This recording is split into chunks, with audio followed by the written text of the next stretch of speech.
పరలోకపు తండ్రి, మీ పరిశుద్ధమైన నామమును బట్టి, శ్రేష్టమైన నామమును బట్టి మీకు స్తోత్రాలు, మీకు స్తుతులు, మీకు కృతజ్ఞతాస్తుతులు చెల్లిస్తూ ఉన్నాం. దేవా, గడిచిన దినాలను మాకు ఆశీర్వాదకరముగా చేసి తిరిగి ఈ రాత్రి మీ ప్రియబిడ్డలు సంతోష్ రావు గారు, ఎస్తేర్ గారు వారి యొక్క గృహాన్ని ఆనుకుని జరుగుతున్న ఈ గృహ కూడికను బట్టి స్తుతిస్తూ, కూడి వచ్చిన ప్రతి వారిని బట్టి ఆనందిస్తూ, ప్రభువా, నీ మాటల కొరకు వేచి ఉన్నటువంటి మమ్ములను మీ స్వాధీనంలో ఉంచుకోనండి. మీ విలువైన వాక్కులను మాకు అందించండి.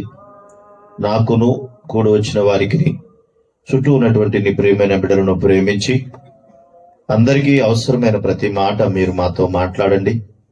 కేవలము మీరు మహిమ పొందమని కోరుతూ, క్రీస్తు యేసు అతి పరిశుద్ధమైన నామములో ఈ ప్రార్థన అడిగి వేడుకొనుచున్నాము తండ్రి. ఆమేన్, ఆమేన్.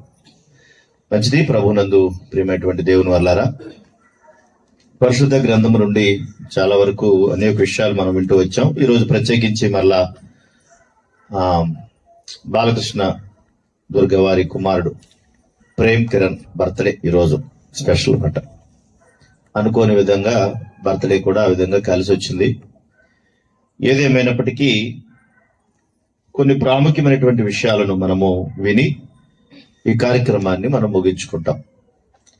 దైవికంగా ప్రతిరోజు పరిశుద్ధ గ్రంథంలో ఉన్నటువంటి మాటలు ధ్యానిస్తున్నటువంటి మనం మానవ జీవితంలో ప్రత్యేకించి ఒక 3 భాగాలు మనము ప్రాముఖ్యంగా కలిగి ఉంటాం. అది ఎలా అనంటే, పుట్టుక పేరుతో ఈ లోకానికి రావటం, ఆ తర్వాత మరణం పేరుతో ఈ లోకాన్ని విడిచిపెట్టడం, ఆ తర్వాత ఈ పుట్టుకకు మరణానికి మధ్యలో ఉన్నటువంటి కాలం, జీవిత కాలం అంటాం కదా, దాన్ని మనం ఇక్కడ అనుభవించటం. ఈ 3 భాగాలు మనిషి జీవితంలో ఎప్పుడూ కూడా కొనసాగుతూ ఉంటాయి. ఈ 3 భాగాలు ఒక ఉన్నతమైనటువంటి స్థితిని బట్టి మనిషి యొక్క పుట్టుక చాలా విచిత్రమైనది. ఇది అందరికీ అర్థం కాదు. కనీసం దాన్ని గురించినటువంటి ఆలోచన, అవగాహన కూడా ఉండదు. కానీ దేవుడు మాత్రం ప్రతి విషయాన్ని చక్కగా అందరికీ అర్థమయ్యే రీతిలో పరిశుద్ధ గ్రంథం ద్వారా దేవుడు మనకు దాన్ని అందించాడు. ఎందుకంటే ప్రకృతిలో ఉన్నటువంటి సకల జీవరాశుల యొక్క పుట్టుకను గూర్చి, అవి ఎలా పుడుతున్నాయి, ఎలా ఎదుగుతున్నాయి, ఏ విధంగా జీవిస్తున్నాయి, వాటి జీవిత కాలం ఎంత, అవి ఎంతవరకు బ్రతుకుతాయి, బ్రతికినంత కాలంలో అవి ఏం చేస్తాయి, వాటి వల్ల ఉన్నటువంటి ఉపయోగం ఏంటి, ఇవన్నీ మానవుడు చక్కగా దానిని పరిశోధన చేస్తున్నాడు. చాలా బాగా పరిశోధన చేస్తున్నాడు. అందులోంచి పుట్టుకొచ్చిందే దోమ జీవిత చరిత్ర, కప్ప జీవిత చరిత్ర, జంతువులన్నిటినీ కూడా వాటి జీవిత చరిత్రలన్నీ కూడా చక్కగా రాశారు. మీకు అడ్డం వచ్చాను ఇప్పుడు నేను ఇక్కడ కొంచెం ఇటు జరుగు, మనం ఇటు జరుగు, మీరు ఇటు జరగండి, మీరు ఇటు జరగండి. బాగున్నది మీకు. వీటిని కనుగొనడానికి మానవ మేధస్సుకు అవసరమైనటువంటి ప్రతి దానిని కూడా దేవుడు మనిషికి ఉన్నటువంటి ఆ చిన్న మెదడులో వాటిని నిక్షిప్తం చేశాడు. అంటే అంత గొప్ప జ్ఞానాన్ని దేవుడు అందులో పెట్టాడు. అలా పెట్టడం వల్ల ఆ జ్ఞానం ద్వారా మనిషి ఏం చేస్తాడంటే అన్నిటినీ కనుగొంటున్నాడు. ఎక్కడ ఉన్నారు కదా అందరూ, అన్నిటినీ కనుగొంటున్నాడు. మనిషి నిర్మాణం ఎలా జరిగింది, ఏ విధంగా జరిగింది, ఎన్ని ఎముకలు ఉన్నాయి, ఎన్ని పేగులు ఉన్నాయి, ఎన్ని నరాలు ఉన్నాయి, ఇవన్నీ లెక్కలు కడుతున్నాడు. పెద్ద పేగు ఎంత బారుంటుంది, చిన్న పేగు కూడా ఎంత బారుంటుంది, కడుపు లోపల అవయవాలన్నీ ఎలా ఉన్నాయి, వాటికి జబ్బు చేస్తే వాటిని ఏ విధంగా బాగు చేసుకోవచ్చు, వీటిని అన్నిటినీ మనిషి కనుగొన్నాడు. కనుగొన్నాడా లేదా? కనుగొన్నాడు. అందుకే ఒక్కొక్క అవయవానికి ఒక్కొక్క డాక్టర్ ఉన్నాడు. పొట్టకో డాక్టరు, ఎముకలకో డాక్టరు, కంటికో డాక్టరు, అంటే ఒక్కొక్క అవయవానికి ఒక్కొక్క డాక్టర్ ఉన్నాడు. అలాగా చాలా చక్కగా పరిశోధన చేస్తూ వారు వీటినన్నిటినీ కనుగొంటూ వారి జీవిత కాలంలో ఏం సాధించాం అంటే వీటిని కనుగొంటూ ఇలా బ్రతుక్కుంటూ వెళ్ళిపోతున్నాం. అయితే మనిషి దగ్గరికి వచ్చేటప్పటికి మనిషి యొక్క నిర్మాణం చాలా విచిత్రంగా, ఆశ్చర్యకరంగా, అద్భుతంగా ఉంటుంది. అంత అద్భుతమైనటువంటి నిర్మాణాన్ని కూర్చున్నటువంటి ఆలోచనలు మాత్రము కలిగి ఉన్నాడు కానీ అవి ఏ విధంగా తయారవుతున్నాయి, ఎలా తయారవుతున్నాయి, ఎక్కడి నుంచి వచ్చేటువంటి ఆలోచన మాత్రం లేదు. అది విచిత్రం. కనుక మనం పరిశుద్ధ గ్రంథం నుండి దేవుడు మనిషి పుట్టుకుని కూర్చున్నటువంటి విషయాలు ఏం చెప్తున్నాడు ఆయన అనేవి కొన్ని సంగతులు మనం ఆలోచిద్దాం. ముందుగా అసలు ఆ పుట్టుకుని కూర్చున్నటువంటి కొన్ని విషయాలు మనం తెలుసుకుందాం. మనిషి యొక్క పుట్టుకుని కూర్చున్నటువంటి విషయాలు చూడండి. కీర్తనల గ్రంథము 139 కీర్తన, 139 కీర్తన 13వ భాగం. నా అంతరింద్రియములను నీవే కలగజేసితివి, నా తల్లి గర్భమందు నన్ను నిర్మించిన వాడవు నీవే అంటున్నాడు భక్తుడు. ఆయన మాట్లాడుతూ నా అంతరింద్రియములను నీవే కలుగజేసితివి, నా తల్లి గర్భమందు నన్ను నిర్మించిన వాడవు నీవే అంటాడు.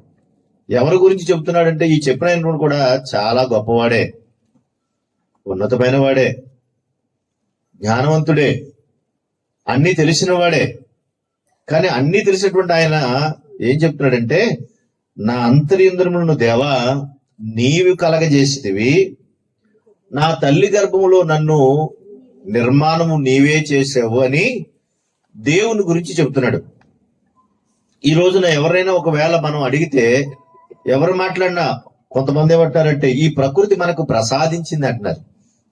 ఎవరు ప్రసాదించారంట? ఎవరు? ఈ ప్రకృతి ప్రసాదించిందంట. ప్రకృతి దానంతటా మనకి ఎలా ప్రసాదిస్తుంది అంటే ప్రకృతిని కలగజేసినటువంటి వాడు అది చేయాలి తప్ప ప్రకృతి మనకంటూ ఏమీ ఇవ్వదు.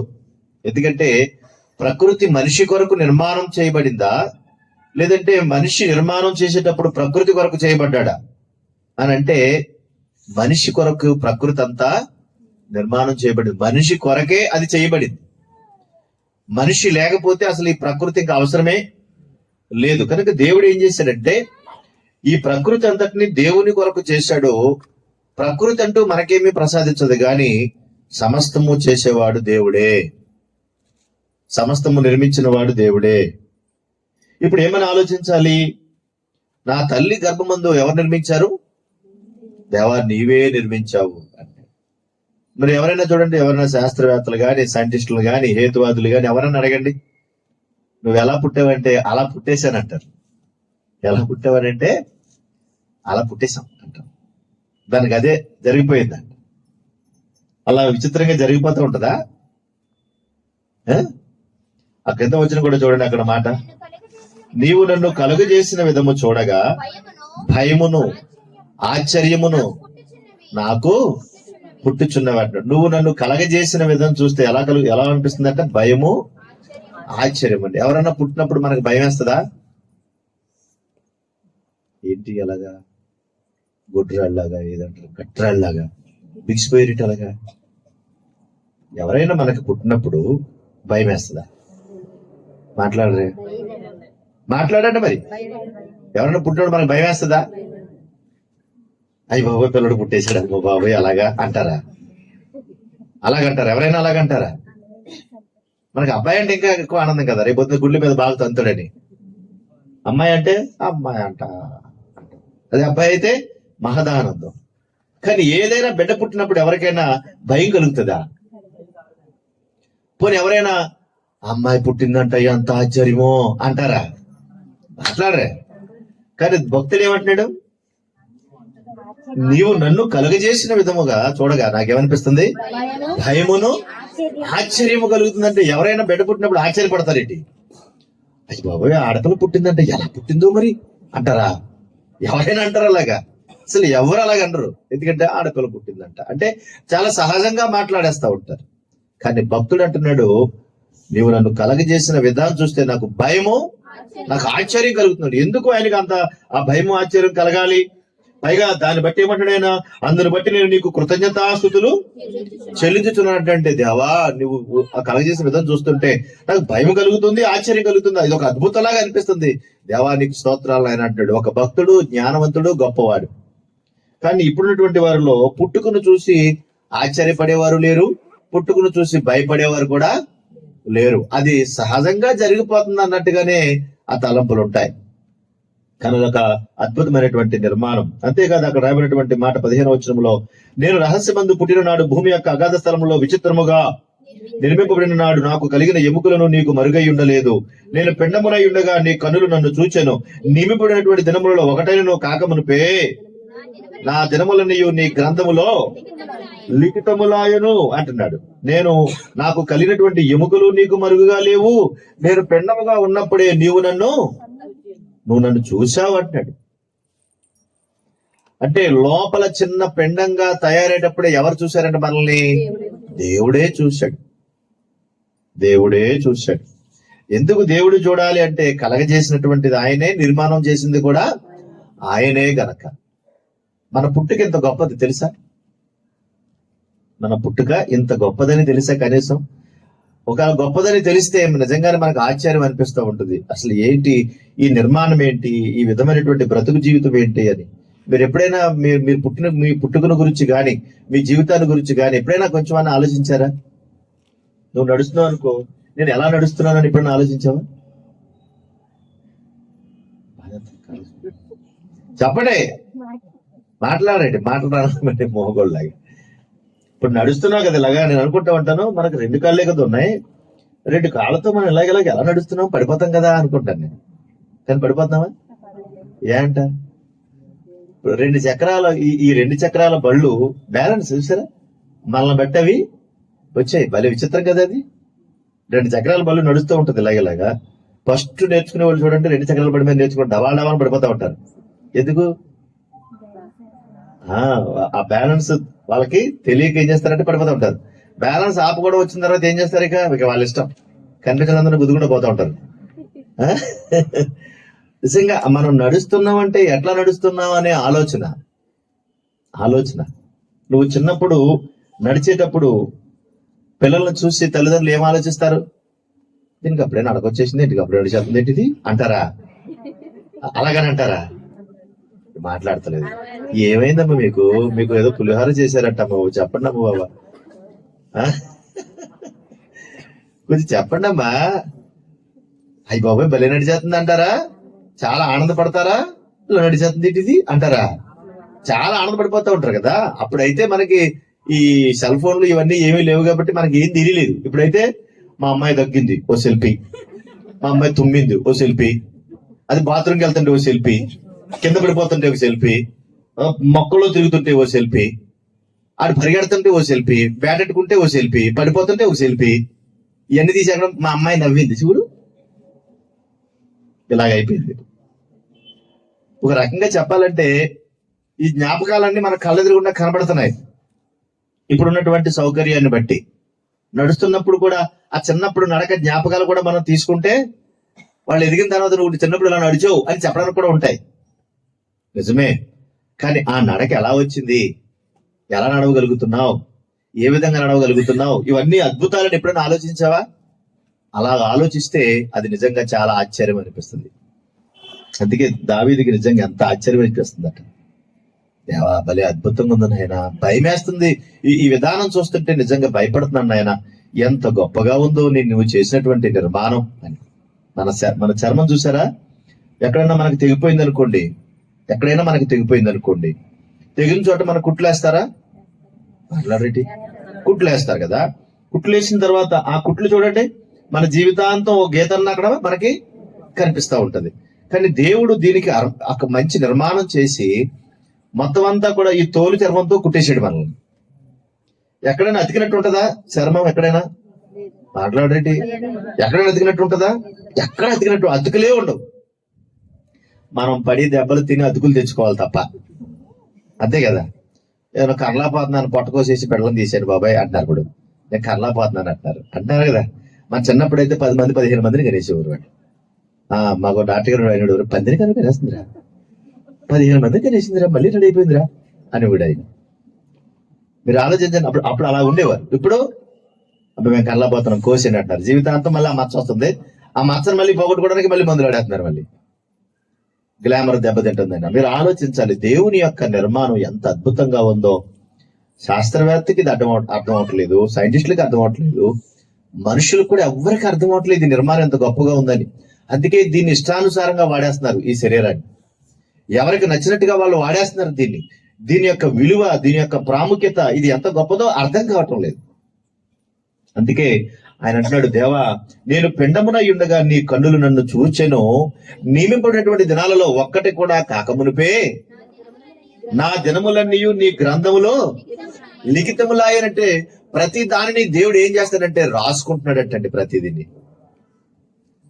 ప్రతి దానిని దేవుడు రాసుకుంటున్నాడంటే ఎవరిని గురించి అంటే, మనం పుట్టినప్పుడు ఇదిగో బిడ్డకి ఈ రోజున కళ్ళు వచ్చాయి, కళ్ళు తయారయ్యాయి, ఎముకలు తయారయ్యాయి, నరాలు వస్తున్నాయి, కండ పడుతుంది, కాళ్ళు తయారవుతున్నాయి, చేతులు తయారవుతున్నాయి అని మన అవయవాల గురించి దేవుడు రాసుకుంటున్నాడటండి. చూస్తూ ఉంటే, ఆ రాసుకున్న వాటిని చూస్తూ ఉంటే దేవుడు మహదానంద పడుతున్నాడట.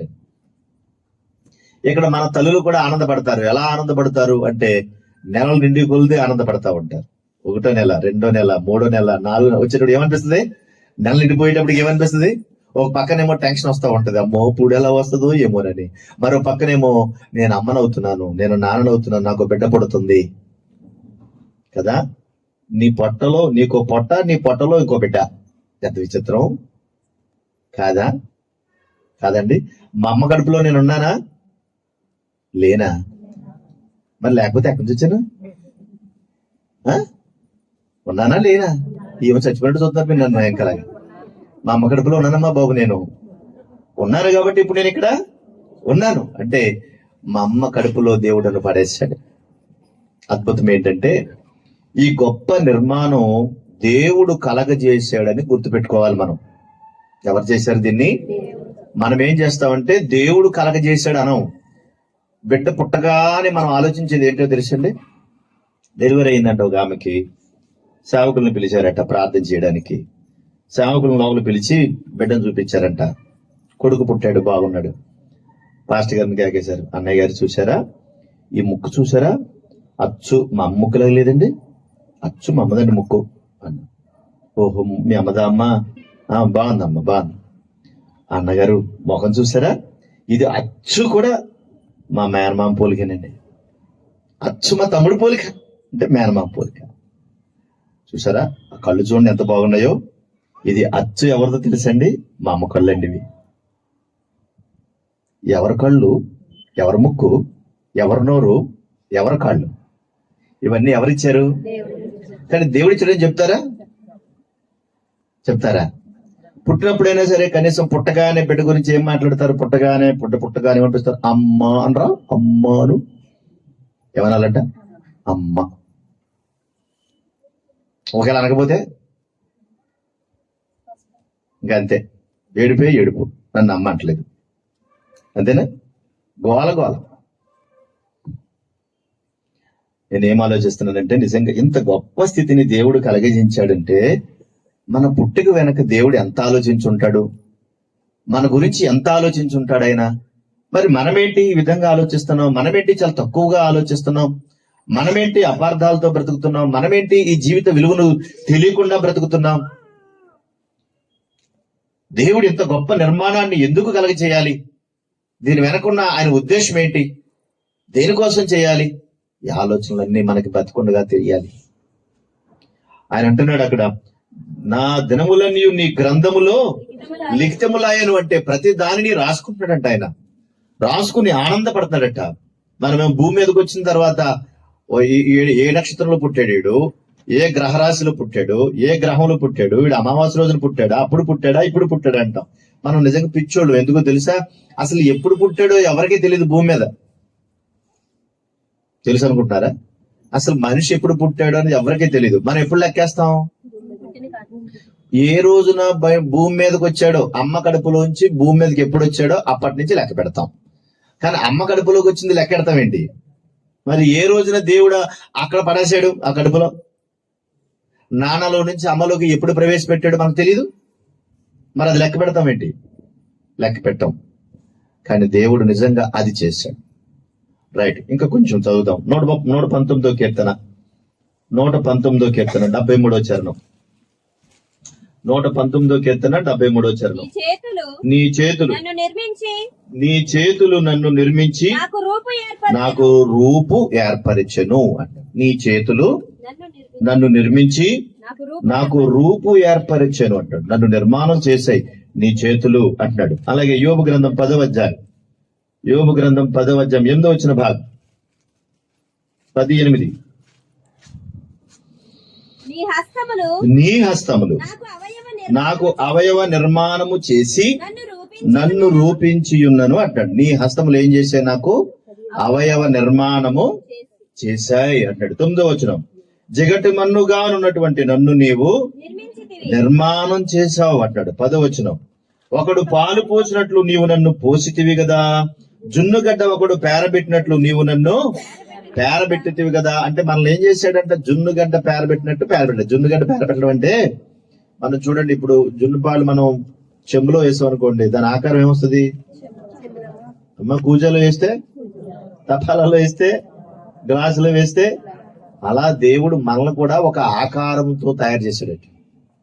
జున్నుగడ్డ పేరబెట్టినట్లుగా మనల్ని పేరబెట్టాడంట. పేరబెట్టి చర్మముతోను మాంసముతోను నీవు నన్ను కప్పితివి, ఎముకలతోను నరములతోను నన్ను సంధించితివి.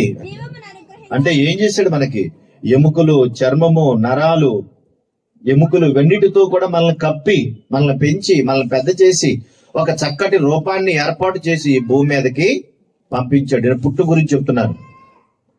మనం ఎలా పుట్టామన్న సంగతి జ్ఞాపకం చేస్తున్నాను ముందు.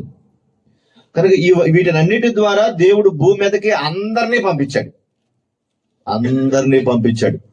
ఈ పుట్టుకలో ఎక్కడ కూడా ఈ పుట్టుకలో ఎక్కడ కూడా కులము లేదు, మతము లేదు, ప్రాంతము లేదు, వర్గము లేదు, అసలు ఏ భేదము లేదు.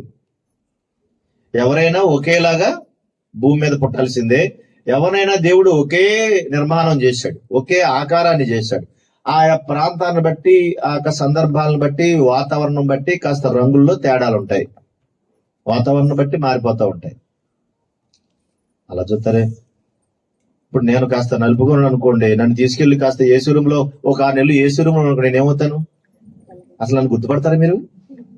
ఎవరు సార్ మీరు అంటారు అనమాట. ఏమైపోతాను నేను?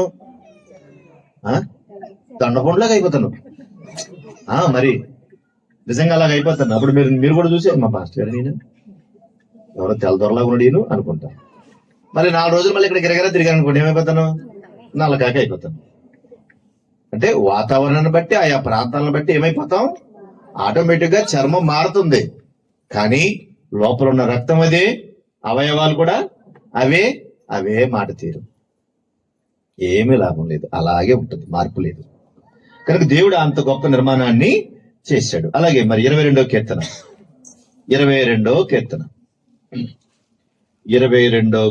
9వ చరణం. గర్భము నుండి నన్ను తీసిన వాడు నీవే కదా, నేను నా తల్లి యొద్ద స్తన్యపానము చేయుచుండగా నీవే కదా నాకు నమ్మిక పుట్టించితివి అంటున్నాడు. అక్కడ కూడా ఏం మాట్లాడుతున్నాడు ఆయన? గర్భము నుండి నువ్వు తీసావు, నా తల్లి దగ్గర పాలు తాగుతుంటే నువ్వు నాకు నమ్మకం పుట్టించావు అంటే, అమ్మ అవగానే తల్లికి ఏమవుతుంది అంటే పాలు ఇచ్చేటువంటి గుణాన్ని దేవుడిచ్చాడు. ఎంత అద్భుతం! మనం ఏమంటామంటే, పాలు పడలేదంటే పాపం బిడ్డకి ఇలా కొట్టేసుకుంటున్నాడంటే, పాలు పడలేదంటే అంటమ్మా. కానీ పాలు పడే గుణాన్ని ఎవరిచ్చారు? వింటారా లేదా? ఎవరిచ్చారు? అసలు అమ్మ రొమ్ముల నుండి ఆ పాలు ఎలా వస్తున్నాయి? అద్భుతం కదా! అసలు అది ఎంత అద్భుతమో! ఆ పాలు ఎలా తయారవుతున్నాయి? బిడ్డకి ఎలా ఇవ్వగలుగుతున్నారు? విచిత్రంగా లేదా? ఎప్పుడైనా మరి ఆలోచించారా? మనం ఏం చేస్తామంటే, సాధారణంగా తల్లి అడ్డమైన గడ్డి తినేస్తారు, చెత్త చెదారం తినేస్తారు, నోరు కట్టరు. కొంతమందికి ఆవకాయ ఇష్టం అనుకోండి, ఏ పరిస్థితిలో ఉన్నా సరే ఆపరేషన్ అయినా సరే ఏం తినేయాలి? మాట్లాడేటి మా గురించే చెప్తున్నాను కదా, మీరు సైలెంట్ అయిపోతున్నారు. ఆవకాయ అంటే ఇష్టం అంటే చాలు వెంటనే ఏమైపోతారు, ఆవకాయ తినేస్తారు. వాళ్ళకి పులిహోర ఎటువంటి పులిహోర తినేస్తారు, బిర్యానీ ఇష్టం అంటే బిర్యానీ తినేస్తారు. నోరు కట్టరు. కొన్ని తినకూడని పదార్థాలు తినటం వల్ల ఏమవుతుంటే అవయవాల్లో మార్పు వచ్చి పాలు ఆగిపోతాయి. నిజం. కానీ దేవుడు ఆ గుణాన్ని మాత్రం అమ్మలో పెట్టాడు. ఎంత విచిత్రం! సకల జీవరాశులతో పాటు మనిషికి కూడా ఆ గుణాన్ని దేవుడిచ్చాడు. ఇప్పుడు బిడ్డ తల్లి రొమ్ములో ఉన్నటువంటి పాలు తాగుతూ ఆ బిడ్డ అమ్మ యొక్క స్పర్శ తీసుకుంటాడు. ఆ స్పర్శ అమ్మా అని గుర్తుపడతాడు. ఆ స్పర్శ విచిత్రంగా ఉంటుంది తెలుసా? అది ఎవరికీ తెలియదు, వాడికే తెలుస్తుంది. ఆ స్పర్శను బట్టి వాడు మా అమ్మ అంటాడు. దేవుడు ఈమె మీ అమ్మ అనే నమ్మకాన్ని పుట్టిస్తున్నాడు. అందుకే ఇందాక మీకు జ్ఞాపకం చేశాను, ఎన్నాళ్ళున్నా సరే నిన్ను అమ్మ అనలేదనుకోండి నువ్వేమైపోతావు? వెంటనే సైలెంట్ అయిపోతావు. అసలుడికి ఏమైంది? ఇలా పోయి చూసుకుని ఎవరే నేను నిన్ను అమ్మను రా, నేను నీ అమ్మను రా, ఎవరు నీ అమ్మను రా, ఎవరు నీ అమ్మను రా, ఎవరు నా చల్లదలవా. ఇప్పుడు ఓ బాబుకి అలాగే దెబ్బ తగిలి మెదడు ఏదో తేడా వచ్చి మొత్తం అంతా మర్చిపోయేటప్పటికి అమ్మని గుర్తుపట్టట్లేదు, నాన్నని గుర్తుపట్టట్లేదు. 32 సంవత్సరాలు 13 సంవత్సరాలు ఉంటాయి. ఎవరిని చూసినా ఇలా చూస్తాడంటే, చూసి నువ్వెవరు అని అడుగుతున్నాడంటే, నేను మీ అమ్మనరా బాబు అంటే, ఎవరు నువ్వు అంటాడంటే. ఇప్పుడు ఆ అమ్మ ఏమనుకుంటుంది? నా కొడుకు ఇలాగ అయిపోయాడు, ఇప్పుడు ఈయన ఎలా బాగా చేసుకోవాలి. ఆ డాక్టర్ గారు అంటే, మేము చేసే వైద్యం మేము చేస్తామమ్మా. వాడికి పుట్టిన నాటి నుండి ఇప్పటి వరకు వాడికి ఉన్నటువంటి జ్ఞాపకాలు నువ్వు తయారు చేసుకోవాలి. ఆ జ్ఞాపకాలు పదే నువ్వు గుర్తు చేస్తా ఉండాలి. అందుకని ఆ చిన్నప్పుడు ఫోటోలు, వాడు ఆడుకున్న ఫోటోలు, వాళ్ళ ఫ్రెండ్స్ అవన్నీ తీసుకొచ్చి, ఇదిగో వీడు పలానా, వీడు పలానా, వీడు పలానా, ఇదిగో ఇతను మీ నాన్న, ఇగో మీ అక్క, ఇదిగో మీ ఇంటి పక్కన అంకులు, ఇవన్నీ తీసుకొచ్చి జ్ఞాపకం చేస్తూ గుర్తు చేస్తారంటే. అలా ఎలా మర్చిపోతారని అంటే మీకు తెలుసో తెలీదో, ఎప్పుడు ఎలా మర్చిపోతారో తెలియదు. మెదడు చిన్న జ్ఞాపకం దెబ్బతిందంటే, గుర్తు పెట్టుకునే నరం దెబ్బతింది అనుకోండి, లోపల అన్ని మర్చిపోతాం మనం కూడా. నేను ఎక్కడున్నాను ఇలా చూస్తాం మనం. దుబాయ్లో వచ్చి 10 సంవత్సరాలు అక్కడుండి ఇక్కడికి వచ్చి ఇది ఏమి కాయా అందట. నిజం. మరి వరి చేలో దిగి ఇది ఏమిటి అందట, ఈ దుబాయ్లో పుట్టినట్టు. అలాగైపోద్ది మన బతుకు. అన్ని మర్చిపోతాం. ఒకవేళ గుర్తు చేసుకునేటువంటి ఆ నరమే గనక లోపల దెబ్బతింటే అన్ని మనం కూడా మర్చిపోతాం. నువ్వు ఇంటికి వెళ్ళావు, ఎక్కడికి వెళ్తావు? ఇప్పుడు ఎక్కడున్నావు మర్చిపోతావు, ఎక్కడికి వెళ్ళిపోతావు? ఏమో, ఎక్కడికి వెళ్తావు కూడా తెలియదు. అంటే దేవుడు అంత అద్భుతంగా చేశాడు నిర్మాణం. ఈ చెయ్యిల పైకి లేగాలంటే ఇక్కడి నుంచి సిగ్నల్ రావాలి, ఈ చెయ్యి పైకి లేపు అని ఇక్కడ సిగ్నల్ రావాలి. అది వెళ్ళి దాన్ని వర్క్ చేస్తే ఈ చెయ్యి పిల్లల పైకి లేస్తుంది. ఎంత సిస్టమ్ ఉందో చూడండి లోపల. నీవే కదా నాకు నమ్మిక పుట్టించితివి, గర్భనా వాసినది మొదలుకొని నాకు ఆధారం నీవే, నా తల్లి నన్ను కన్నది మొదలుకొని నా దేవుడవు నీవే. నువ్వే నాకు ఆధారం దేవా, నువ్వే నాకు నమ్మకం పుట్టించావు, నువ్వే నన్ను పిండముగా ఉన్నప్పుడు చూసావు, నువ్వే నాకు ప్రాపకుడుగా ఉన్నావు, నువ్వే నన్ను నిర్మాణం చేశావు దేవా, నీ కన్నులు నన్ను చూచాయి. ఒక పుట్టు గురించి ఒక భక్తుడు ఎంత అద్భుతంగా మాట్లాడుతున్నాడంటే, మనం ఎందుకు పుట్టామన్న సంగతి గుర్తు చేసుకోవాలి, మనం ఎలా పుట్టామన్న సంగతిని గుర్తు చేసుకోవాలి. ఇప్పుడున్నటువంటి మనుషుల మధ్య అసలు పుట్టుక అన్నది మొత్తం మర్చిపోయారు. అది సహజంగా జరిగిపోతుంది అనుకుంటున్నారు అంతే. ఇది సహజంగా జరిగిపోతుంది, ఇది ఇంతే అనుకుంటున్నారు.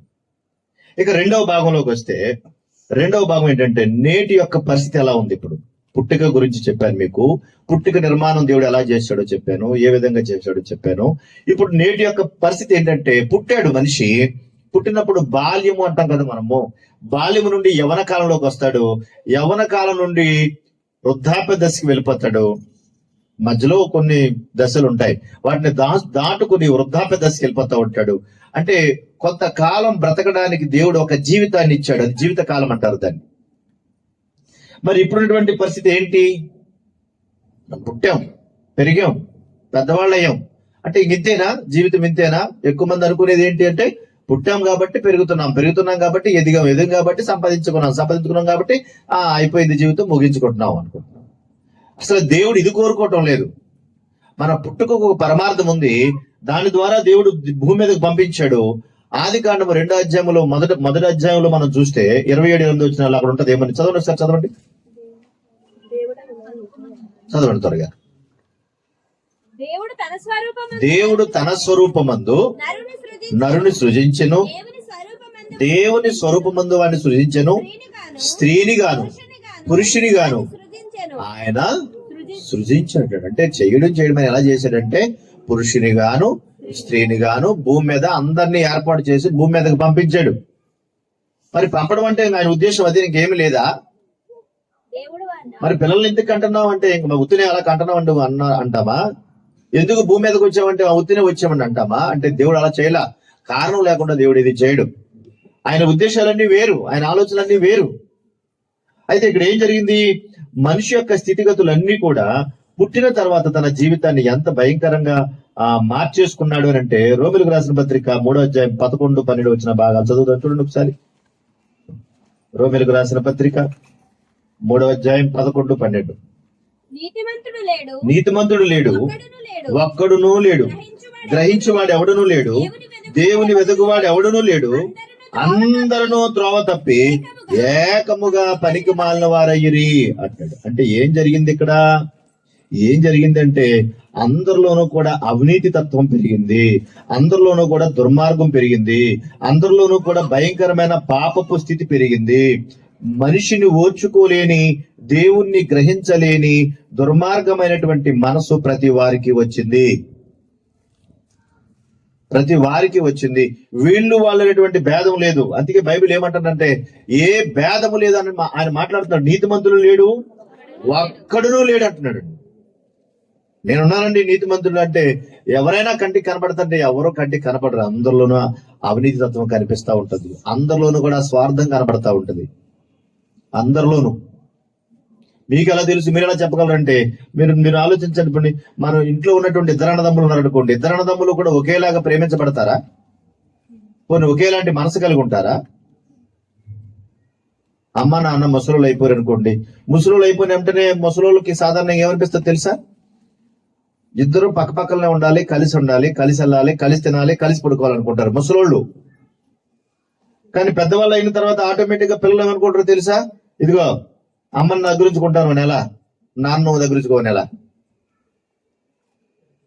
అంటే ఇద్దరిని ఏం చేశారు? ఇప్పుడు విడ తీశారు. ఒకవేళ అమ్మ కనుక ముందు వెళ్ళిపోయింది అనుకో, ఒకవేళ నాన్న ఉన్నాడు అనుకోండి, ఇంకా నాన్న ఎవరో దగ్గర రానివ్వరు. ఎందుకంటే నాన్న ఏం చేయలేడు కదా. అమ్మ అనుకోండి అంట్లు తోముతుంది, బట్టలు ఊగుతుంది, ఏదో చిన్న చిన్న పనులన్నా చేస్తుంది, కనీసం పిల్లలైనా ఆడిస్తుంది, ఏదోటి చేస్తుంది. మరిదే నాన్న అయితే ఏమీ చేయలేడు కాబట్టి నాన్న అవసరం లేదంటారు. మరి స్వార్థం కదా అది? అన్నదమ్ముల మధ్య ఆస్తి తగాదాలు ఉండటం లేదా? కొట్టుకుని చచ్చిపోవట్లేదా? ఆస్తి కోసం తల్లిదండ్రులు కూడా చంపినటువంటి పరిస్థితులు లేవా? సొంత తమ్ముడిని, సొంత అన్నగారిని, సొంత అక్క చెల్లెలను కూడా చంపుకున్న వాళ్ళు లేరా? కొట్టుకున్న వాళ్ళు లేరా? అంటే అసలు ఎక్కడ చూసినా ఇవే పరిస్థితులు కనబడుతున్నాయి. అందుకే దేవుడు అంటాడు నీతిమంతుడు లేడు, ఒక్కడు లేడంటే ఎవడో లేడో, అందరూ అవినీతి పరులే అంటాడు దేవుడు. మన దృష్టితో మనం చూస్తే మనం చాలా మంచి వాళ్ళు కనపడతాం, చాలా గొప్ప వాళ్ళు కనపడతాం, అందరం కూడా చాలా నీతిమంతుల్లాగా మనం కనిపిస్తాం. కానీ దేవుని దృష్టిలో చూస్తే మనం ఎవరమో బాగా కనపడతాం. అందుకే చూడండి ప్రసంగి గ్రంథం 7వ అధ్యాయం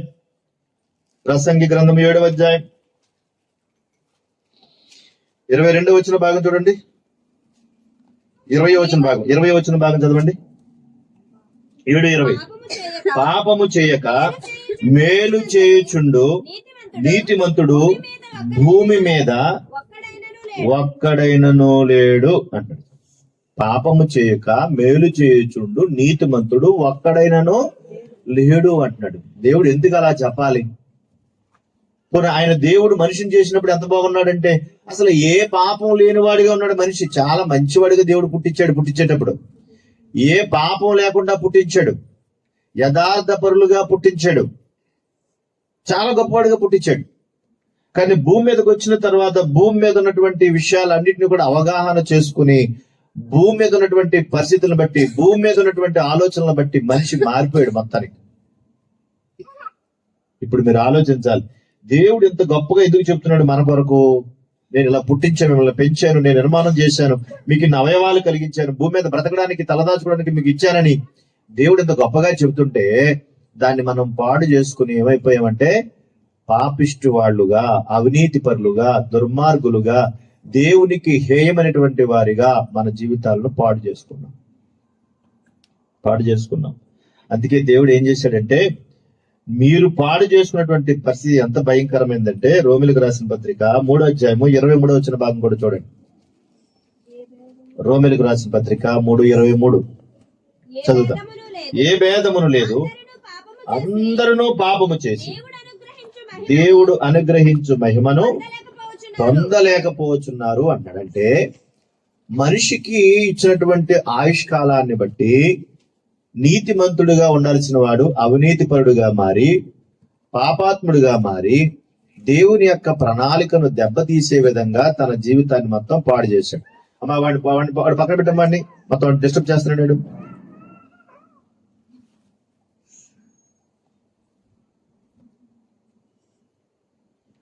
ఇలాంటి స్థితి నుండి మరి దేవుడు ఏం ఆలోచించాలి? మొదటి కాలంలో మనం చూస్తే దేవుడు మనిషికి ఎంత ఆయుష్ ఇచ్చాడు? సుమారుగా 1000 సంవత్సరాల ఆయుష్ ఇచ్చాడండి మనిషికి. ఆదాము కాలం దగ్గర నుంచి చూస్తే సుమారుగా 1000 సంవత్సరాల ఆయుష్ కాలం ఇచ్చాడంటే ఒక మనిషి 1000 సంవత్సరాలు బతకడానికి అవకాశం ఇచ్చాడట. 1000 సంవత్సరాలు. మరి ఎందుకు దేవుడు అలాగ దానికి కుదించేసాడు? చూడండి, మళ్ళా ఈ స్థితి మనకు వచ్చిందంటే ఇప్పుడు మొదటి విషయం మీకు ఏం చెప్పాను? పుట్టుక గురించి కొన్ని విషయాలు చెప్పేశాను మీకు. దేవుడు ఎలా నిర్మాణం చేశాడో చెప్పాను. నిర్మాణం చేసినటువంటి మనిషి నేటి పరిస్థితి అంటే ఇప్పుడు ఎలా బ్రతుకుతున్నాడు, ఎలా ఉన్నాడో కూడా జ్ఞాపకం చేశాను. ఇలా ఉండడం వల్ల అంటే ఈ పాపంతో బ్రతకడం వల్ల, మనిషి దుర్మార్గుడిగా బ్రతకడం వల్ల దేవుడు ఏం చేశాడంటే మరణానికి దారి తీసేటట్టుగా మనిషి యొక్క ఆయుష్ కాలాన్ని కుదించేశాడు. 1000 సంవత్సరాలు బ్రతుకుతున్న మనిషిని 1000 సంవత్సరాలు బ్రతుకుతే వీడింత దుర్మార్గుడైతే ఇంకా ఎక్కువ కాలం బ్రతికుడు ఏమైపోతున్నాడు మనిషి అంటే దుర్మార్గుడుగానే పాపాత్ముడుగానే బతుకుతున్నాడు. అందుకని ఏం చేశాడంటే ఆయుష్ను కుదించి దాన్ని మరణానికి తీసుకుని వెళ్ళిపోయాడు. ఇక మిగిలింది పుట్టిన తర్వాత వచ్చేది ఏంటి అంటే మరణం. మనిషి పుట్టేకొచ్చేది ఏంటి? మరణం. మరణం ఎప్పుడు సంభవిస్తుంది? ఎప్పుడు వస్తుంది మనిషికి? ఎప్పుడైనా రావచ్చు. ఎందుకంటే పుట్టుక అనేది ఏ ఒక్కరికి తెలియదు, మరణం అనేది కూడా ఏ ఒక్కరికి తెలియదు. కనుక మరణం ఎప్పుడైనా రావచ్చు. దేవుడు ఏం చేశాడంటే మరణం గురించి మాట్లాడుతున్నాను ఇప్పుడు. దేవుడు ఏం చేశాడంటే మనిషి యొక్క ఆయుష్ కాలాన్ని కుదించేశాడు. సుమారుగా 1000 సంవత్సరాలు బతుకున్నటువంటి మనిషిని తగ్గించేశాడు. యోబు గ్రంథము 14వ అధ్యాయం 5వ వచన భాగాన్ని ఒకసారి చదవండి.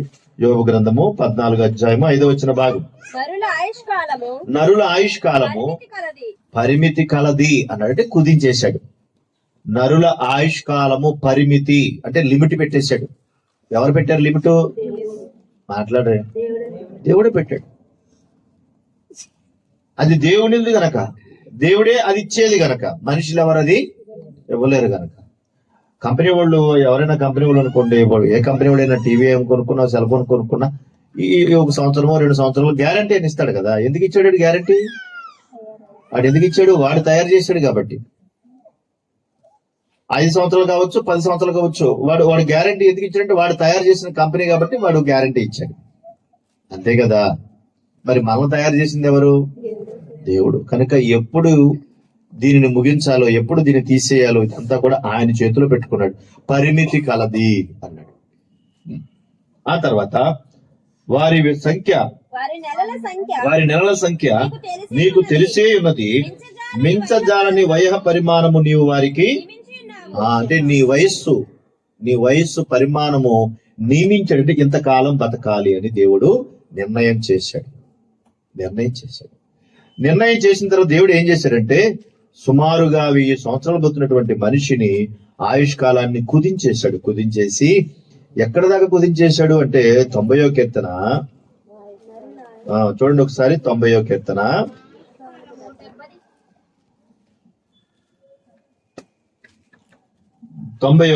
10.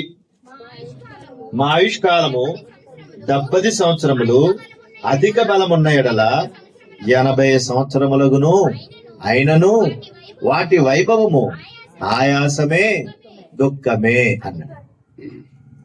60 సంవత్సరాలు 70 సంవత్సరాలు తప్పితే 80 సంవత్సరాలు అన్నాడు.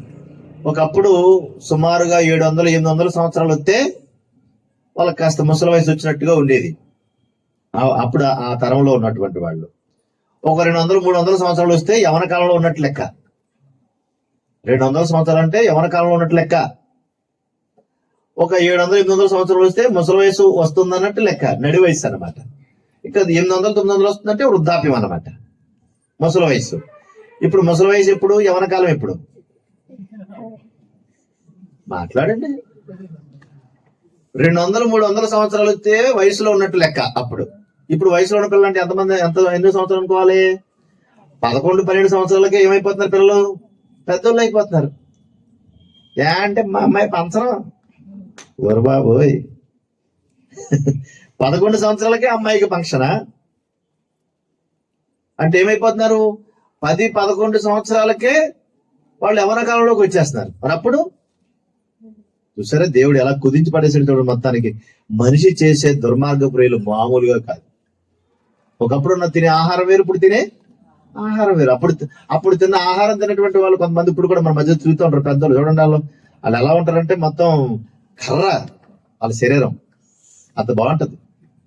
వాళ్ళకి ఎంతన్నా పట్టరాదు, ఎంత పని అయినా వాళ్ళు ఇప్పుడు కూడా చేసుకుంటూ ఉంటారు. ఇప్పుడు కూడా ఇంకా సైకిల్ ఎక్కి తొక్కుతూ ఉంటారు ఇంకా చక్కగా. ఇప్పుడు తప్పమనండి చూద్దాం ఎలా ఉంటారు. ఇప్పుడు ఏం తినకపోయినా సరే ఇలాగ అయిపోతూ ఉంటారు, నల్లాగా నడుస్తూ ఉంటారు. ఎందుకు కారణం అంటే అందులో ఎవడో వీడియో పంపి చూశాను. ఆ పుల్లోడు ఎంతున్నాడు, బొడ్డోడు ఇలా కూర్చున్నాడు, శుభ్రంగా తినేసి తింటా అలాగే పడుకున్నాడు. ఎంత లావున్నాడు. వయసు ఎంత ఉంటుంది? అంత పోసి మహా అయితే ఒక 5-6 సంవత్సరాల లోపే ఉంటాయి. అప్పుడు ఆ సిస్టర్ గారు వచ్చి మొత్తం అన్ని ఆడి దగ్గర ఉన్న ప్లేట్ తీసింది. ప్లేట్ తీయటం కూడా అడిగి తెలుస్తలేదు, మూడు శుభ్రంగా తుడతం కూడా తెలుస్తలేదు. చూసారా? నువ్వు కదలకరా బాబు, ఎక్కడే ఉండి బాగా తినని మేపుతున్నారు. అందుకని ఒక్కొక్కరికి ఏమైపోతున్నాయి, ఒక బస్తాలాగా అయిపోతున్నారు. ఆట పాట మంచి చెడ్డ ఏమి లేదు. ఆట పాట ఎందులో చూస్తున్నారు వీళ్ళు? ఆ టీవీలోను సెల్ ఫోన్ లోను. మరి ఇంకా ఆరోగ్యం ఎక్కడ ఉంటుంది వీళ్ళకి? ఎక్కడ ఆరోగ్యం ఉంటుంది? ఎదురుగుండా కూర్చోబెట్టి నువ్వు బాగా తిను మోపుతున్నారు వాళ్ళని, చేతులారా పాడు చేస్తున్నారు పిల్లలు. నిజంగా చూడండి, ఆయుష్ కాలం ఎంత భయంకరంగా దిగిపోయింది కిందకి. 60 సంవత్సరాలు 70 సంవత్సరాలు తప్పితే 80 సంవత్సరాలు, అది కూడా ఆయాసమే దుఃఖమే అంటున్నాడు. అంటే ఎంత భయంకరంగా ఉంటుంది చూడండి. ఇప్పుడు ఒక 80 సంవత్సరాలు వచ్చినట్టు ముసలాయన మనం చూస్తే ఎంత బాబు వయసు నీకంటే 80 సంవత్సరాలు ఉంటాయి, ఇక నేను ఎవరి కోసం బతకాలి, నన్ను తీసుకెళ్ళిపోండి అంటారు. పెద్ద సాధారణ పుష్ప అనేది మన వల్ల చూశాను, మనవరాలను చూశాను, మనవరాలను కూడా చూసేశాను. ఒక 30-40 మంది పైనే ఉన్నారు మా అందరినీ చూసేశాను. నన్ను ఎప్పుడు తీసుకెళ్తాడు దేవుడు అనేది వెళ్ళిపోయింది మొత్తం మీద. చూసారా? 80 సంవత్సరాల ఆయాసమే దుఃఖం. అంటే భయంకరమైన బాధ అనుభవించాలి. బాధ. పోనీ ఇక్కడికి చేసినటువంటి ఈ బ్రతుకులో ఏం చేసావు అంటే ఏమీ చేసేది ఏముండదు, మరణానికి వెళ్ళిపోవడమే.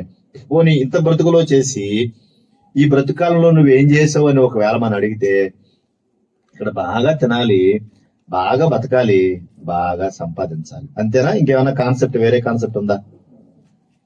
అమ్మా మిమ్మల్ని అడుగుతున్నారమ్మా. ఏమ్మా, ఎవరి కోసం బతుకుతున్నావు అంటే ఏం సమాధానం చెప్తాం? మాట్లాడండి మీరు. నువ్వు ఎవరి కోసం బతుకుతున్నావు అంటే ఏం చెప్తారు? అమ్మా ఏ బాబు ఇలా బీసిపోయి నేను ఏమన్నా తెలుగులో అడగకుండా వేరే భాషలో అడిగానా? నువ్వు ఎవరి కోసం బతుకుతున్నావు అంటే ఏం సమాధానం చెప్తారు? మనం ఎవరన్నా అడిగామనుకోండి, ఎవరి కోసం బతుకుతామండి? ఆ పిల్లల కోసం బతుకుతున్నానని అంటారు. ఆ పిల్లలు పట్టుకొచ్చి రేపొద్దున అంత బండాడేస్తారు నేను మీద. అప్పుడేమంటావు? చేసేది ఏమీ లేక గుండాగి చచ్చిపోతావు. అసలు నువ్వు ఎవరి కోసం బతుకుతున్నావు అంటే ప్రశ్న. ఏం చేస్తావు నువ్వు సంపాదించింది ఎవరికి అంటే ఎవరికి చెప్తావు? పిల్లలకే. మేడ కట్టవ, ఇంత మేడ నీకు అవసరమా అంటే అవసరమండి. ఎవరికి? పిల్లలకి. అంటే ఏది అడిగినా ఏం చెప్తాం? పిల్లలకి. మరి రేపు పొద్దున వాళ్ళు ఉంటారా? వాళ్ళు వెళ్ళిపోతారు కదా, వాళ్ళు కూడా ఉండరు కదా. ఉంటారా? మనం వెళ్ళిపోయినట్టే వాళ్ళు కూడా వెళ్ళిపోతారు. వాళ్ళు అడిగామనుకోండి, వాళ్ళు ఏమంటారు? పిల్లలకి. వాళ్ళు అడిగామనుకోండి, వాళ్ళు కూడా ఏమంటారు? పిల్లలకి. అంటే కడకి ఇక్కడ చేసేది ఏమీ లేదా? ఎంత సంపాదించుకున్నా ఇక్కడి నుంచి వెళ్ళిపోవాలా? వెనకాల నుంచి అడుగుతున్నాను, నేను మాట్లాడట్లేదు. ఎంత సంపాదించుకుని వెళ్ళిపోవాలా? ఒకడు ఉండవా? వాళ్ళని ఆస్తిపాస్తులు సంపాదించుకుంటాం, దానికోసం ప్రయాసపడతా ఉంటాం. రాత్రి పగల్లో కష్టపడతారు చాలా మంది, రాత్రి పగల్లో కష్టపడతా ఉంటారు. వ్యాపారాలు చేసుకుంటూ, బిజినెస్లు చేసుకుంటూ, ఏవేవో మొత్తం మీద చేస్తూ ఉంటారు. ఇదంతా దేనికి అని ఒక మాట అడిగితే పిల్లల కోసం అంటావు. ఆ పిల్లల పొండి నిన్ను చూస్తారంటే చూడరు. రేపు పొద్దున ఆ పిల్లలు చూడరు కదా అని బెంగెట్టుకుని మళ్ళీ ఏం చేస్తావు? తీసుకుని మళ్ళీ బెంగెట్టుకుని చచ్చిపోతావు. అంటే తీసుకెళ్ళేది ఏమీ లేదంటే ఏమీ లేదు అంటున్నాడు దేవుడు. మరి నీ జీవితానికి గుర్తింపు ఏంటి? దేవుడు పుట్టించాడు, భూమి మీద పుట్టిస్తాం. బతకడానికి కొంత అవకాశం ఇచ్చాడు దేవుడు, ఆ బతుకును కూడా బతికేసావు నీకు నచ్చినట్టుగానే. అయిపోయిన తర్వాత మరి ఇదంతా ఏం చేస్తావంటే పిల్లలకు అంటున్నావు. మరి ఇక్కడి నుంచి ఏమైనా పట్టుకెళ్తావంటే ఏమి పట్టుకెళ్ళే అవకాశం లేదంటున్నాడు దేవుడు. చూడండి ఒకసారి ప్రసంగి గ్రంథం 5వ అధ్యాయం, ప్రసంగి గ్రంథం 5వ అధ్యాయం 13వ వచనం భాగం నుండి. సూర్యుని క్రింద మనస్సునకు ఆయాసకరమైనది ఒకటి జరుగుట నేను చూచి తినేది ఏమనగా, ఆస్తి గలవాడు తన ఆస్తిని దాచిపెట్టుకుని తనకు నాశనము తెప్పించుకును అంటాడు. ఆస్తిని దాచుకుని ఏం చేసుకుంటాడంట? నాశనాన్ని తెచ్చుకుంటాడంటండి. ఆస్తిని దాచుకుని, ఎవరైనా ఆస్తిని దాచుకుని నాశనం తెచ్చుకుంటారా? మాట్లాడరు. మీరు ఏంటో ఇలాగైపోయారు ఇవాళ. ఆస్తిని దాచుకున్న వాళ్ళు నాశనం తెచ్చుకుంటారా? ప్రశ్న అడిగాను నేను. దేవుడు అడిగింది నేను అడుగుతున్నాను. ఆస్తిని సంపాదించుకుంటే నాశనం వస్తుందా? అయితే వద్దంటావా? సరే, సంపాదించుకోకూడదేమో. ఓహో, కొద్దిగా బోలు. ఎంత అమాయకులు. ధనాపేక్ష సమస్తమైన కీడులకు మేలులకు అన్నాడా, కీడులకు అన్నాడా? అంటే ధనాన్ని సంపాదించుకోవాలన్న ఆశ ఉంటే అది కీడన్నాడా, మేలన్నాడా? మరి కీడన్నప్పుడు ఎందుకు పరుగులు పెడుతున్నాం మనం? ఒక 100 రూపాయలకి 5 అలా కింద అనుకుంటా. ఏమనుకుంటాం? వెంటనే తీసుకుని దాన్ని లచ్చిందేవి అనుకుని మళ్ళీ ఏం చేసుకుంటాం? జాగ్రత్తగా మళ్ళీ లోపల పెట్టేసుకుంటాం. దాన్ని లచ్చిందేవి అంటున్నావు, అది కాగితం ముక్కే కదా? కదా, అది కాగితం ముక్క కదా. ఆలోచించాలి. ఆస్తిని దాచిపెట్టుకుంటే నాశనం తెచ్చుకుంటాడు అని దేవుడు అన్నమాట. ఊరుకునే పోలేదు. ఎందుకనంటే ఈ రోజున ఏ గొడవ వచ్చినా దేని కొరకు వస్తుంది? ఏ కొట్లాట వచ్చినా దేని కొరకు వస్తుంది?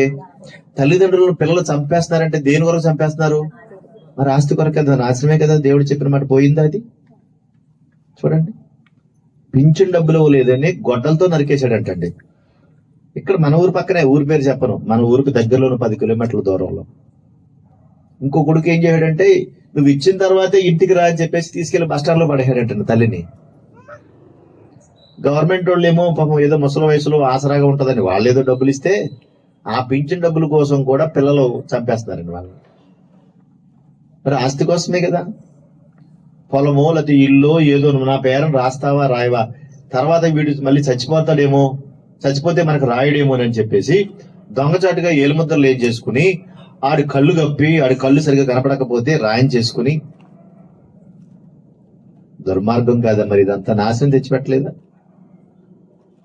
అందుకనే ఏమున్నా కూడా దేవుని దయ వల్ల సంతోషంగా బ్రతుకుతూ హ్యాపీగా చక్కగా ఉన్నంతలో తింటూ దేవుణ్ణి గనపరుస్తూ వెళ్ళిపోవాలి తప్ప ఏదో దాసేద్దాం కూడబెట్టేద్దాం అంటే అదే నిన్ను నాశనం చేస్తుంది. వింటున్నారా జ్ఞానమణి గారు? అదే నాశనం తెచ్చిపెడుతుంది. అందుకే ఏం ఆస్తిపాస్తులు ఉండకూడదు, ఏం ఉండకూడదు. మనకి ఉన్నంతలో సంతోషంగా బతకదాలి. చేతనైతే నలుగురికి సహాయం చేయాలి. నీకు వీలైతే నలుగురికి గుప్పుడు మెతుకులు పెట్టాలి. బతికినంతకాలం సంతోషంగా బతకడు, ఎవరికే పెట్టడు, ఆయన కూడా తినడు. కాగా అది ఎవరికో వెళ్ళిపోద్ది కడికి. దేవుడు అంటున్నాడు, దానివల్ల నువ్వు నాశనం తెచ్చుకుంటావు. అయితే ఆ ఆస్తి దురదృష్టం వల్ల నశించిపోవును, అతడు కొడుకులు గడవాడైనను అతని చేతిలో ఏమీ. దేవుడు అన్న మాట, కొడుకులు ఉన్నవాడైనా కడకి ఏమీ మిగలదు. వాడు ఏ ప్రకారంగా తల్లి గర్భం నుండి వచ్చిన ఆ ప్రకారంగానే తాను వచ్చినట్లే దిగంబరిగానే మరలా పోవును. తాను ప్రయాసపడిన చేసుకునే దానిలో ఏదైనాను చేత పట్టుకుని పోడు. అతడు వచ్చిన ప్రకారంగానే మరలా పోవును. ఏది చేత పట్టుకుపోడంటండి. ఏది పట్టుకెళ్ళడంటే ఏది పట్టుకెళ్ళడు. మరి పుట్టించాడు దేవుడు, పుట్టావు, భూమి మీదకి వచ్చావు, బతకడానికి అవకాశం ఇచ్చాడు, బతికేసావు, నీకు నచ్చినట్టుగా బతికేసావు, తెచ్చేసుకున్నావు, బాగుంది. మరి ఆ బతుకున్న పరమార్థం ఏంటి, దీనివల్ల విలువేంటి నీకు అంటే ఏమీ లేదన్నట్టుగానే చూస్తున్నావు. కానీ దేవుడు అది కోరుకుంటలా. అసలు దేవుని ఉద్దేశం అది కానే కాదు. నాకు ఇప్పటికీ అనిపిస్తూ ఉంటది, పుట్టినప్పుడు భలే విచిత్రంగా పుట్టాను, ఇప్పుడు పెరిగినప్పుడు కూడా భలే విచిత్రంగా పెరిగాను, ఇప్పుడు వెళ్తున్న జీవితం కూడా భలే విచిత్రంగా ఉంది, ఏంటబ్బా అనిపిస్తుంది నాకు. బయటికి వెళ్ళినప్పుడు కూడా ప్రతిసారి చూసినప్పుడు చుట్టూ ఉన్నటువంటి చెట్లు, పొలాలు, చెరువులు అన్ని చూసినప్పుడు కూడా అసలు ఏంటి విచిత్రం ఏంటి అనిపిస్తుంది నాకు. ఈ విచిత్రం ఏంటి? పైగా చూడండి, ఆయా సందర్భంలో ఆయా కాలాలను బట్టి ఆయా కాలాలను బట్టి పళ్ళు ఫలాలు, ఆయా కాలాలను బట్టి పళ్ళు ఫలాలు. చూసారా దేవుడు ఎంత అద్భుతంగా పెట్టాడు. పిల్లలకి అన్ని అవసరం అని చెప్పేసి అన్ని మనం తెచ్చిపడేస్తున్నాం. కానీ దేవుడు అద్భుతంగా వేసవకాలం వచ్చింది, చలవ చేసే పళ్ళు పెట్టాడు. శీతాకాలం వచ్చింది, మళ్ళీ వేడి చేసే పళ్ళు పెట్టాడు. వర్షాకాలం వచ్చింది, ఆరోగ్యకరంగా ఉన్న పళ్ళు పెట్టాడు. అంటే ఆయా కాలానికి అన్ని సక్రమంగా సమకూర్చాడు. ఇప్పుడు మనకు అలా కుదరదు, కాలం బట్టి పోతే కుదరదు. మనకి అన్ని కాలాల్లో అన్ని కావాలి. మనకి మంచి వర్షాకాలంలో కూడా పుచ్చకాయలు దొరుకుతున్నాయి మనకి, అందుకే మనం అన్ని పుచ్చిపోయి నాశనం అయిపోతున్నాం. నిజం అంటే ప్రకృతిని మనమే పాడు చేసేస్తాం. దేవుడు ఇంత అద్భుతమైనటువంటి జీవితాన్ని ఇచ్చి నువ్వు ఏమి పట్టుకుని పోవు అని ముందుగానే దేవుడు తెలియజేశాడంటే, మరి ఏంటి ప్రభు, నేను ఏం పట్టుకెళ్ళాలి? ఇక్కడి నుంచి నేను ఏం పట్టుకెళ్ళాలి? ఏం పట్టుకెళ్తే నీకు సంతోషం? ఒకవేళ ఇక్కడి నుంచి నేను ఏదైనా పట్టుకెళ్ళే అవకాశం ఉందా? మరి ఇక్కడ నేను ఎలా బతకాలి? బతకమని నువ్వే కదా అవకాశం ఇచ్చావు. మరి ఇక్కడ నేను ఎలా బతకాలి? ఒకవేళ ఈ బతుకులో నేను పట్టుకెళ్ళేదంటూ ఏదైనా ఉందా? ఒకవేళ అలా నిజంగా మనం దేవుడిని అడిగితే, నిజంగా ఆ మాట చదివినప్పుడు నాకు చాలా అద్భుతం అనిపించింది. అందుకే నేను మరలా ఈ మాటలు మీకు తెలియజేస్తూ ఉన్నాను. చూడండి, ఇప్పుడు హెబ్రీ పత్రిక 11వ అధ్యాయం, హెబ్రీ పత్రిక 11వ అధ్యాయం 13వ వచన భాగం చూడండి. వీరందరూ ఆ వాగ్దాన ఫలము అనుభవింపకపోయినను దూరము నుండి చూచి వందనము చేసి తాము భూమి మీద పరదేశులమును యాత్రికులమై ఉన్నామని ఒప్పుకొని అంటాడు. చూడండి, కొంతమంది విశ్వాసుల జాబితాని ఇక్కడ తెలియజేశాడు. వాళ్ళు ఏం ఆలోచించారంటే దూరంగా ఉండి దేవునికి వందనం చేసి భూమి మీద మేము పరదేశులము యాత్రికులము అని ఒప్పుకున్నారంటండి వాళ్ళు. మీరు ఆలోచించాలి. ఇప్పుడు అంటే వాళ్ళకి ఏమర్థమైంది? దేవుడు పుట్టిస్తే భూమి మీదకి వచ్చాము, బ్రతికిస్తే బ్రతుకుతున్నాము, బ్రతికైపోగానే యాత్ర ముగించి మళ్ళీ మేమైపోవాలి, వెళ్ళిపోవాలని వాళ్ళకి గుర్తుంది. మనకు గుర్తు రావటం లేదు. వాళ్ళకి గుర్తుంది కానీ మనకు గుర్తు రావటం లేదు. అందుకే ఆయన అన్న మాట అదే, అసలు మన జీవన విధానంలో మనం తీసుకెళ్లేది ఏంటి? మరణించే లోపల మనం ఇక్కడి నుంచి ఏం పట్టుకెళ్ళగలం? ఆస్తిపాస్తులు పట్టుకెళ్ళాం. ఒకవేళ తల్లిదండ్రుల ప్రేమ, బిడ్డల ప్రేమ, బంధువుల ప్రేమ, స్నేహితుల ప్రేమ, ఇందాక పాట పడినట్టు ఒకవేళ ఇవన్నీ ఏమన్నా పట్టుకెళ్తామంటే ఇప్పుడు దాకా ఉంటాయి ఆ ప్రేమలన్నీ? చెప్పండి. మా మావి అనేవాడు అప్పుడప్పుడు, బెల్లం ఉంటేనంట, అది చూసారు సామెతలు అంత బాగా చెప్పు, బెల్లం ఉంటేనంట చీమలు చేరతాయంట. మా మావి అనేవాడు మాట, నా దగ్గర బెల్లం లేదు అందుకే మా ఇంటికి ఎవరు రావట్లేదు అనేవాడు. వాస్తవమే కదా అది. అంటే మనిషి దగ్గర అన్ని ఉంటే అందరూ చేరతారు. వేలు విడిచిన కాలు విడిచిన, వేలు విడిచిన కాలు విడిచిన, మేనమామ ఈయన మానే, మా మేనమామే అంటారు. దేని బట్టి? ఆ డబ్బును బట్టే. నీ దగ్గర ఏమీ లేకపోతే సింపుల్ జుట్టు వేసుకుని, చీవుడు ముక్కేసుకుని ఏడుతో కూర్చున్నావు అనుకో, నీ దగ్గరికి ఎవరు వస్తారు? ఎవరు రారు. ఒకవేళ దారిలో నువ్వు కనబడుతున్నావు కానీ ఎవరు నువ్వు అదవా అంటాడంతే. అంటే తల్లిదండ్రుల ప్రేమ ఒకవేళ శాశ్వతంగా నిలబడుతుందా అంటే ఏమి నిలబడదు. కొన్ని బిడ్డల ప్రేమ ఉంటుందంటే అమ్మో అది అసలు నిలబడదు. కొన్ని బంధువుల ప్రేమ ఉంటుందంటే అది నిలబడదు. మరి ఏది ఎక్కడ శాశ్వతంగా ఉందంటే ఏది శాశ్వతంగా లేదు.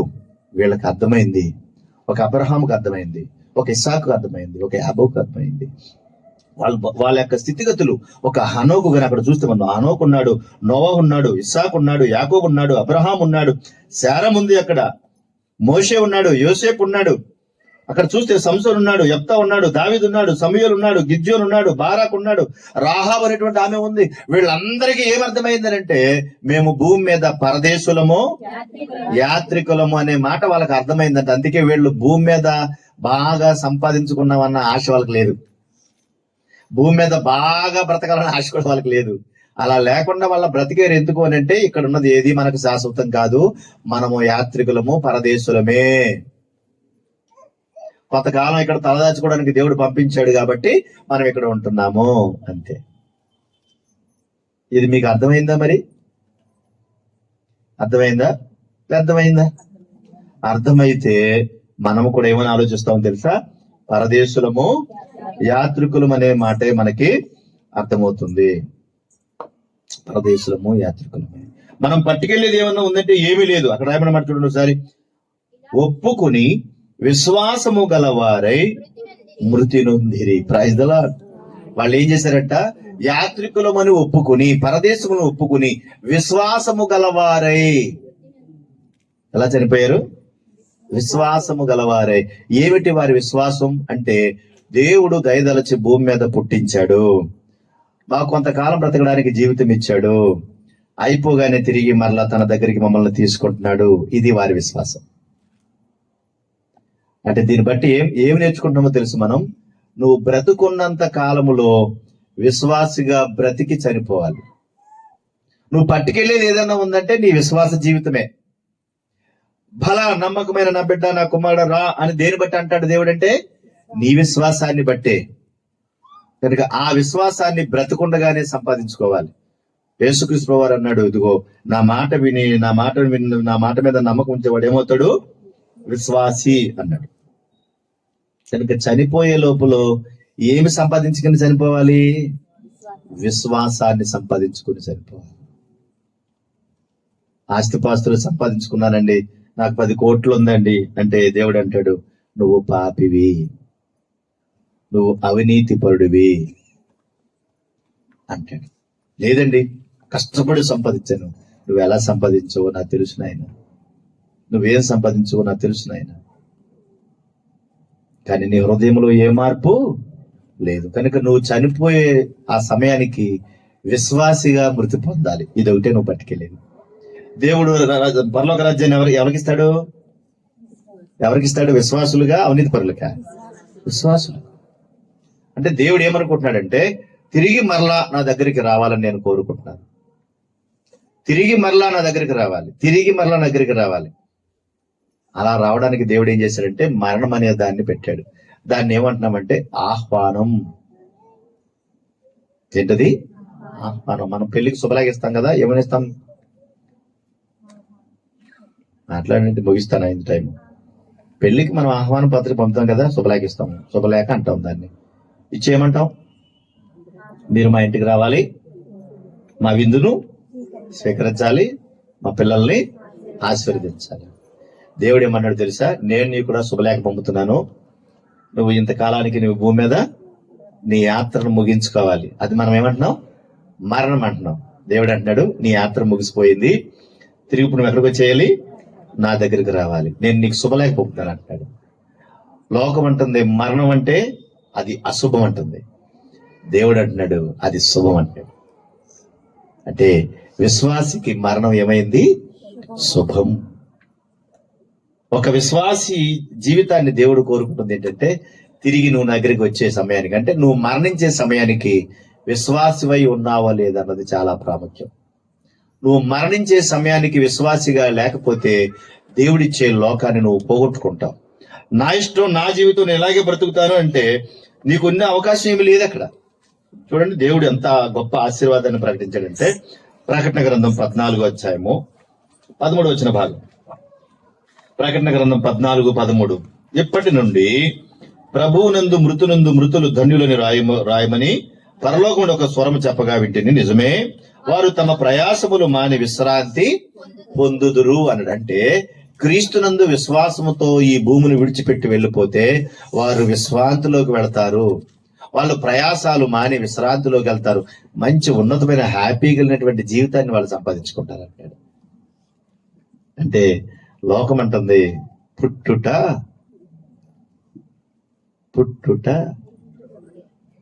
సౌండ్ లేదు, పుట్టుట గిట్టుట కొరకి.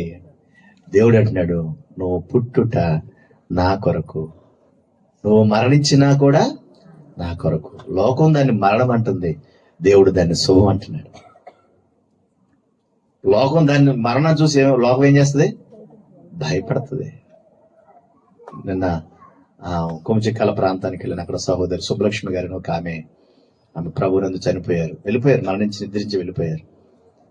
ఆమె ఎంతో వయసు ఉండదు, ఒక 50 సంవత్సరాల వయసు ఉంటుంది ఆమెకి. వాళ్ళ కుమారుడు చెబుతున్నాడు, మా అమ్మ పరలోకంలో ఉంది. చాలా హ్యాపీగా సంతోషంగా చెబుతున్నాడు, అమ్మ పరలోకంలో ఉంది కనుక మా అమ్మ ఏ విశ్వాసాన్ని అయితే మాకు నేర్పించిందో ఆ విశ్వాసంలో మేము ఎదుగుతాం.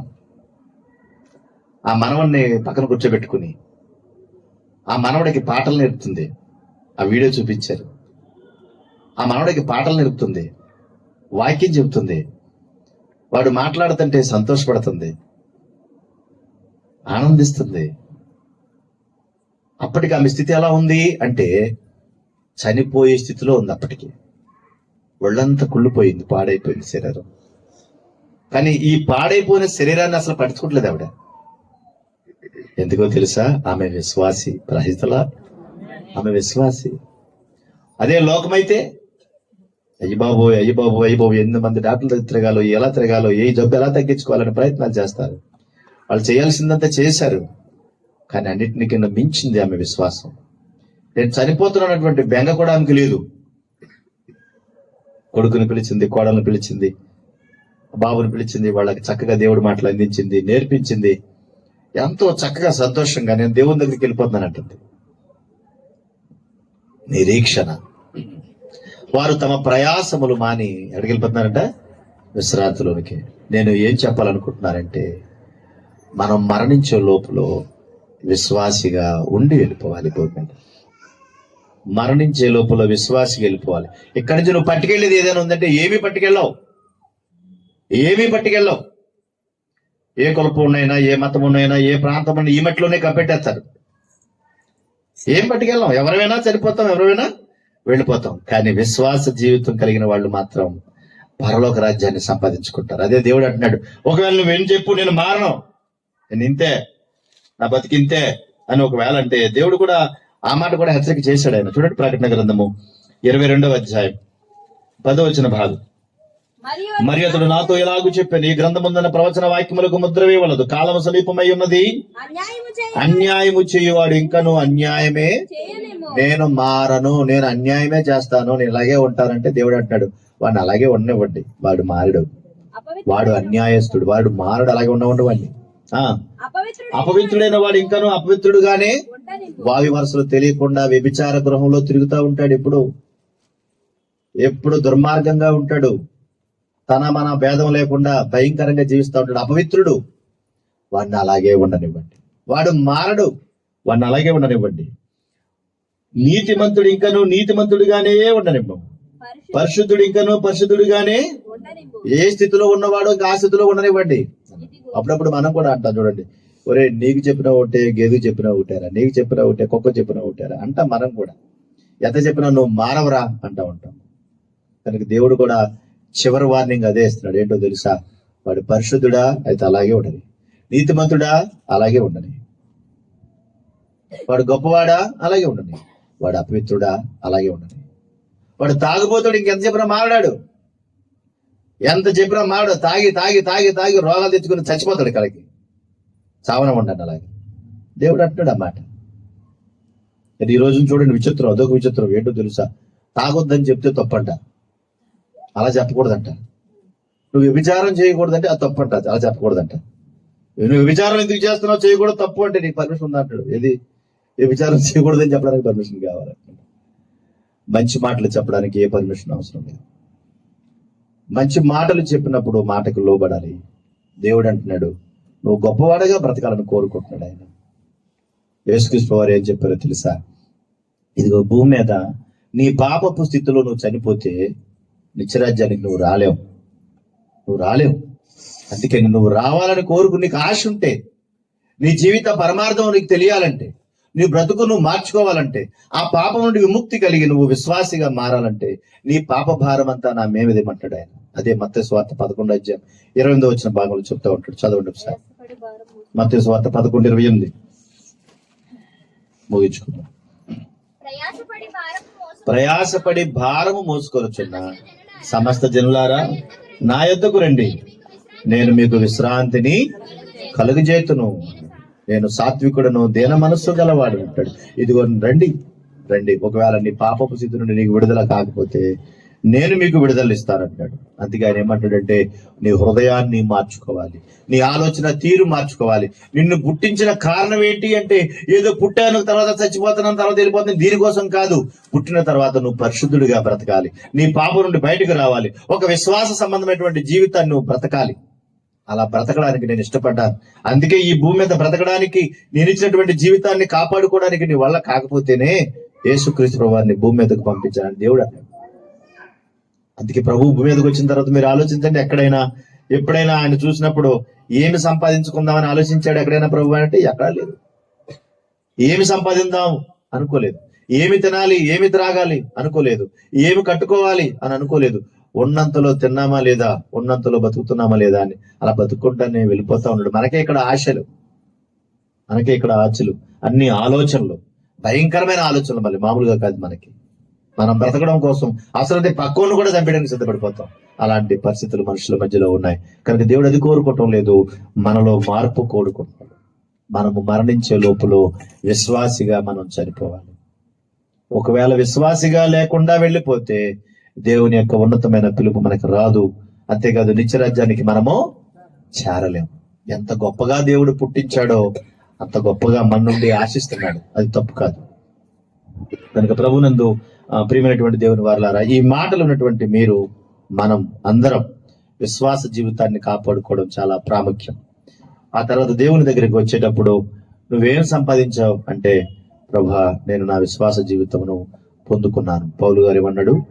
నా పరుగు కడ ముట్టించి తిని నా విశ్వాసమును కాపాడుకుంటుంది. ఎంత బాగా చెప్పాడు చూసారా? నా విశ్వాసమును కాపాడుకుంటున్నాను. ఇంకేం తెచ్చుకోలేదా పౌలు? మీరు మరి నీ ఆస్తిపాస్తులు ఏం సంపాదించుకోలేదంటే నాకు అవసరం లేదు ప్రభా, అది పెంటతో ఎంచుకుంటున్నాను అన్నాడు. వాటిని ఎలా చెప్పాడు? అది పెంటతో. మనం ఆ పెంట తెచ్చి ఎట్టుకుంటాం, ఇంట్లో ఎట్టుకుంటాం. ఆయన ఏమంటాడు? పెంట. బతకడానికి కొంత అవసరమే, బతకడానికి కొంత అవసరం, తినడానికి కొంత అవసరం, ఉండడానికి కొంత అవసరం. కానీ ఇక్కడ శాశ్వతంగా ఉండేది ఏమీ లేదు. కనుక నా విశ్వాస జీవితాన్ని నేను కాపాడుకున్నాను అంటే, మనం బ్రతికే లోపల, ముగించుకునే లోపల మనం కూడా విశ్వాసాన్ని కాపాడుకోవాలి. అది దేవుడు మనకి తెలియజేసేది. ప్రార్థన చేసుకుందాం. ప్రేమగల మా తండ్రి, పరిశుద్ధుడైన ప్రభువా, నీ ఘనమైన నామం కొరకు స్తోత్రాలు. ఈ రాత్రి ప్రియ బిడ్డల ద్వారా ఏర్పాటు చేయబడినటువంటి మంచి కార్యక్రమంలో మరణించే లోపు మేమేం సంపాదించుకోవాలి, మీరిచ్చిన పుట్టుకను ఎలా విధంగా కాపాడుకోవాలి, మా పుట్టుక పరమార్థాన్ని గుర్తిరిగి ఇచ్చిన జీవితాన్ని సార్థకం చేసుకుని మరణకరమైన జీవితం దగ్గరకు వచ్చేటప్పటికి మంచి విశ్వాసిగా ఈ జీవితాన్ని ముగించుకుని, ఆ రోజు ప్రభా విశ్వాస వీరులు ఏ విధంగా అయితే మేము భూమి మీద పరదేశులము, యాత్రికులను ఒప్పుకుని విశ్వాసము గలవారై వారు మృతి నొందినట్లుగా లేఖనాల నుండి మేము చూశాం. మా జీవిత దినాలలో కూడా మేము ఆ విధమైనటువంటి చక్కటి ఆలోచనలతో ప్రభా బ్రతికి ఈ జీవిత యాత్రను ముగించుకుని పరిశుద్ధుడైన ప్రభువున్న లోకానికి రాగలిగే ఆ చక్కటి అనుభవాలు సంపాదించుకోవడానికి అవకాశాలు కలిగించండి. కుటుంబస్తులను, వాడకట్టు ప్రజలను, మీ ప్రియమైన బిడ్డలను ఆదరించి నీ చిత్తానుసారంగా మరింతగా మేము బ్రతకగలిగేటట్టుగా మీ సహాయం అందించమని కోరుకుంటాం. సమస్త ఘనత, మహిమ, ప్రభావాలు మీరు పొందమని క్రీస్తు యేసు పరిశుద్ధ నామములో అడుగుచున్నాము తండ్రి. ఆమేన్.